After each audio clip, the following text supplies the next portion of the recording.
Mesdames, Messieurs, bonjour. L'actualité, c'est cette nouvelle contraception pour hommes.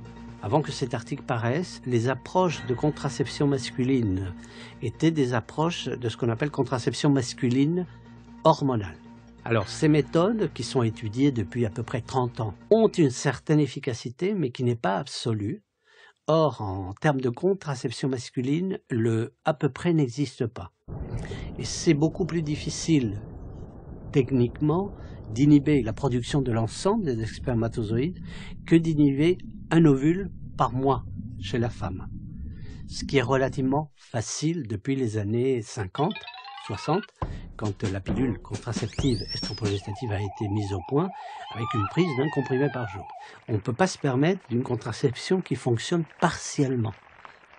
Et c'est ça qui a été l'obstacle qui a rendu en fait la contraception masculine aussi difficile à utiliser en pratique courante.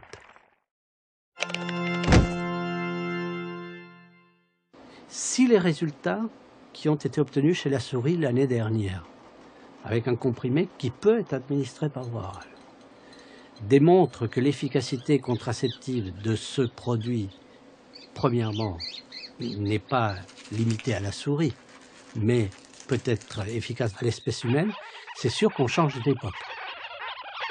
Donc c'est un domaine qui est nouveau, mais qui est très prometteur, et j'espère qu'il va arriver à des thérapeutiques intéressantes.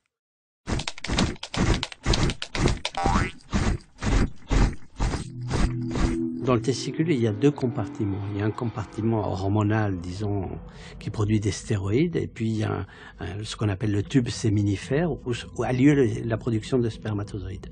En fait, cette nouvelle molécule va intervenir dans le tube séminifère et va bloquer la production de spermatozoïdes, mais sans interférer sur la production de testostérone par le testicule. Et il va agir au niveau des cellules qui sont en voie de multiplication et de différenciation, et empêche donc l'apparition de spermatozoïdes, mais sans toucher en amont aux hormones. C'est un effet qui ne dure que pendant l'administration du composé. Et ça, c'est très important, parce qu'un homme, comme une femme, peut ne pas vouloir d'enfant à une période, et vouloir un enfant après. Donc, bien entendu, une contraception n'est intéressante que si elle est réversible.